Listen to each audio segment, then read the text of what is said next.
बिस्मिल्लाहिर्रहमानिर्रहीम। Dear students, आज के इस वीडियो में हम class 10th chapter geometrical optics का टॉपिक स्टार्ट कर रहे हैं जी, power of lens. Dear students, अगर आपको याद हो तो मिरर्स के टॉपिक में आपने पावर ऑफ मिरर को डिस्कस नहीं किया था, लेकिन लेंसेज के टॉपिक में ये एक एक्स्ट्रा चीज़ है, पावर ऑफ लेंस। छोटा सा टॉपिक है, शॉर्ट के पॉइंट ऑफ व्यू से इंपॉर्टेंट है। तो फिर इसको स्टार्ट करते हैं। डियर स्टूडेंट्स, अक्सर आपने किसी से सुना होगा या किसी से डायरेक्ट ये पूछा होगा कि यार आपको किस नंबर की ऐनक लगी हुई है, तो उस बंदे ने आपको बताया होगा कि 1.2 +1 -1, तो कोई एक ख़ास नंबर उसने बताया होगा। तो ये जो डियर स्टूडेंट्स नंबर्स है ना, ये बेसिकली लेंस की पावर कहलाती है। अब जो इसके साथ +1 या -1 यानी कि प्लस माइनस है, ये डिपेंड करता है कि लेंस किस टाइप का है। तो फिर अब हम यहाँ पे पावर ऑफ लेंस की डेफिनेशन करते हैं। तो फिर आप मेरे साथ साथ नोट करेंगे कि पावर ऑफ लेंस क्या है dear students. It is defined as, it is defined as the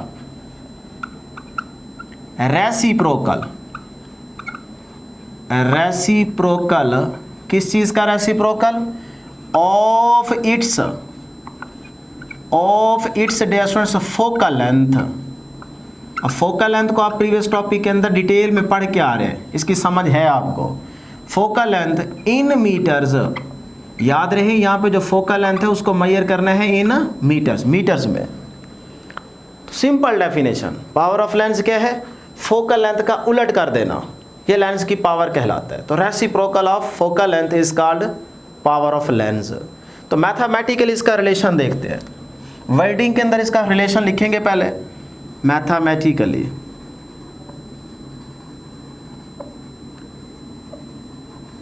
दो नंबर के लिए डिस्टेंस ये आपसे शॉर्ट क्वेश्चन में पूछा जा सकता है। टॉपिक का नेम जो है वो पावर ऑफ लेंस है, तो इसकी डेफिनेशन पूछ सकता है या कोई एक आधा एमसीक्यू आपसे पूछ सकता है। तो mathematically power of lens,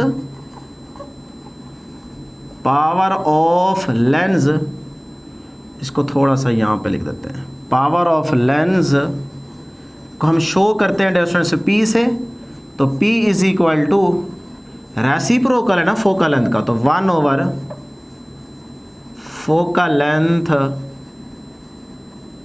in metres, यानी कि फोकल लेंथ मीटर्स में मेजर करनी है। तो ये इसका मैथमेटिकल रिलेशन होगा। नेक्स्ट डे स्टूडेंट्स है unit of power of lens.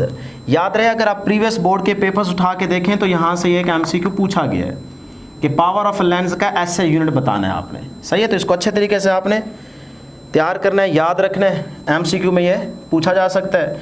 तो SI unit of power of lens, power of lens is, याद रखिएगा डियर स्टूडेंट्स, डायोप्टर। डायोप्टर जो है ये लेंस की पावर का यूनिट है, ऐसे यूनिट है, और इसको D से डिनोट करते हैं। तो अब अगर मैं बात करूं डियर स्टूडेंट्स कि सपोज करें फोकल लेंथ कितनी है, 1 मीटर है, तो फिर डायोप्टर को कैलकुलेट करते हैं, यानी कि पावर देखना चाहते हैं। तो ये आ जाएगा जी, पावर का यूनिट क्या है डायोप्टर, तो 1D is equal to, direct कर रहा हूँ 1 वैसे फार्मूले वाला, फोकल लेंथ की जगह क्या आ जाएगा 1 मीटर, तो ये आ गया 1 मीटर। तो ये 1 से कैंसल, तो आंसर क्या रहेगा आपके पास 1 मीटर, ऊपर जाके क्या हो जाएगा इनवर्स, तो 1 पर मीटर आ जाएगा। सही। इसी तरह से अगर फोकल लेंथ सपोज करें कितनी है 2 मीटर, तो फिर पावर कितनी हो जाएगी, वो हो जाएगी हाफ डायोप्टर। देखें इसको वैल्यूज पुट करें, 1 डिवाइड बाय फार्मूले में 2, साथ में मीटर, तो ये 1/2 वैसे, मीटर ऊपर जाके इन्वर्स हो जाएगा। तो ये देखें ये डायोप्टर D की इक्वल नहीं है, तो फिर पावर कितनी होगी, अगर फोकल लेंथ 2 मीटर है तो पावर कितनी हो गई, हाफ डायोप्टर। कितनी हो गई जी, हाफ डायोप्टर। तो इस तरह से डियर स्टूडेंट्स यहाँ से एक छोटा सा एमसीक्यू बन सकता है, आप उसको इजीली सॉल्व कर सकते हैं। अब बात करते हैं कि ये जो पावर है ये पॉजिटिव कब होगी और नेगेटिव कब होगी। तो याद रखें, अगर आप कॉन्वेक्स लेंस यूज कर रहे हैं तो कॉन्वेक्स लेंस की फोकल लेंथ क्या होगी, पॉजिटिव, क्योंकि आप पावर किस पे डिपेंड कर रही है, फोकल लेंथ पे। तो कन्वेक्स लेंस अगर आप यूज करते हैं तो फिर फोकल लेंथ क्या होगी, पॉजिटिव। तो अगर फोकल लेंथ पॉजिटिव है तो पावर जो है वो फोकल लेंथ का रेसिप्रोकल है, तो फिर पावर भी क्या होगी, पॉजिटिव। तो इसका मतलब जब कन्वेक्स लेंस यूज करेंगे तो पावर क्या होगी, पॉजिटिव। सही। अगर कॉनकेव लेंस यूज कर रहे हैं तो कॉनकेव लेंस के केस में फोकल लेंथ क्या होगी, नेगेटिव। अगर फोकल लेंथ नेगेटिव तो पावर क्या है, रेसिप्रोकल ऑफ फोकल लेंथ। तो फिर इसका मतलब पावर भी क्या होगी, वो भी नेगेटिव होगी। इस तरह से एक छोटा सा टॉपिक था जो कि एंड हो चुका है। अब इस पावर को कैलकुलेट कैसे करें, तो इसके लिए डियर स्टूडेंट्स आपकी बुक ने एक छोटी सी एक्टिविटी दिखाई है, इस तरह की एक डायग्राम बनी होगी और एक्टिविटी है 12.4। तो फिर इसको ज़रा समझ लें।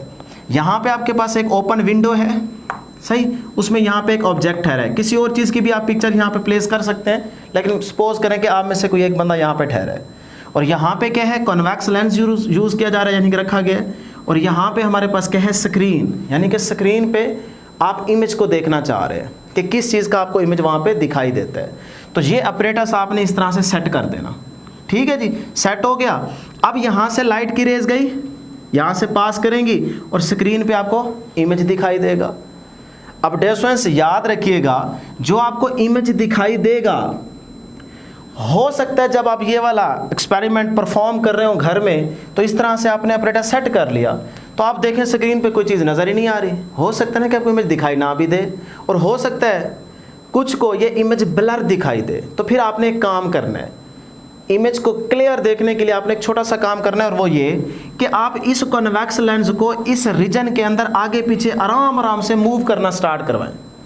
जब आप इस कॉन्वेक्स लेंस को इस रीजन के अंदर हल्का हल्का आराम आराम से आगे पीछे मूव करवाएंगे, तो इस रीजन के अंदर एक कोई ख़ास एक ऐसा पॉइंट ज़रूर आएगा कि जिस पॉइंट पे जब ये कॉन्वेक्स लेंस आएगा तो आपको इमेज स्क्रीन के ऊपर बिल्कुल क्लियर नज़र आएगा। वहाँ पे आपने इस लेंस को रोक लेना है। तो जिस पॉइंट पे आप उस लेंस को रोकेंगे और वहाँ पे आपको इमेज क्लियरली नज़र आएगा, तो उस इमेज से लेकर उस लेंस या उस पॉइंट तक का जो डिस्टेंस होगा, सपोज करें कि कन्वेक्स लेंस इस पॉइंट पे जब आया तो उस टाइम आपको स्क्रीन पे इमेज क्लियरली नज़र आ रहा है, तो फिर इस पॉइंट से लेकर इस स्क्रीन तक का जो डिस्टेंस है ये आपके पास फोकल लेंथ कहलाएगा। तो इसको आप स्केल से मेजर कर लें। जब ये मेजर कर लेंगे आप फोकल लेंथ, तो इसी फोकल लेंथ को उलट करेंगे तो आपको पावर मिल जाएगी। तो इस तरह से आप पावर को कैलकुलेट कर सकते हैं।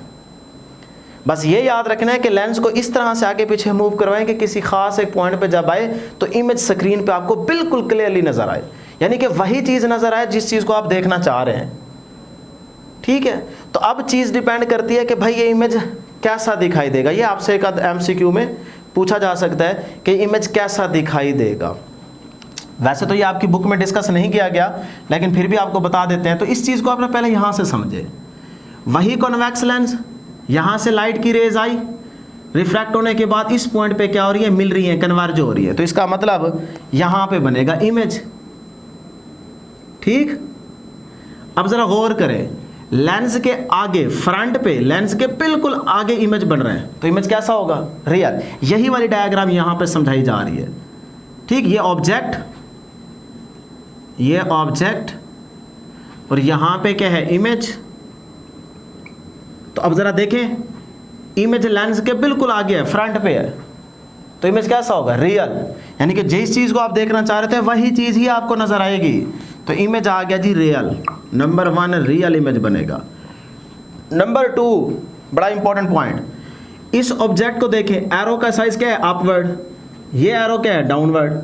अगर अपवर्ड होता तो इसका मतलब अपराइट, जिसको इरेक्ट भी बोल सकते हैं। लेकिन यहाँ पे देखें, इमेज का एरो डाउनवर्ड है, ऑब्जेक्ट का एरो अपवर्ड है, तो इसका मतलब ये क्या है, इमेज इन्वर्टेड। क्या है, इन्वर्टेड। यहाँ पे भी देख सकते हैं, बिल्कुल ऑब्जेक्ट यहाँ पे सीधा है और यहाँ पे आपको उलट नज़र आ रहा है तो वही ऑब्जेक्ट वही नज़र आ रहा है रियल में, लेकिन उलट नज़र आ रहा है, तो फिर इसको बोलेंगे इन्वर्टेड। सही है।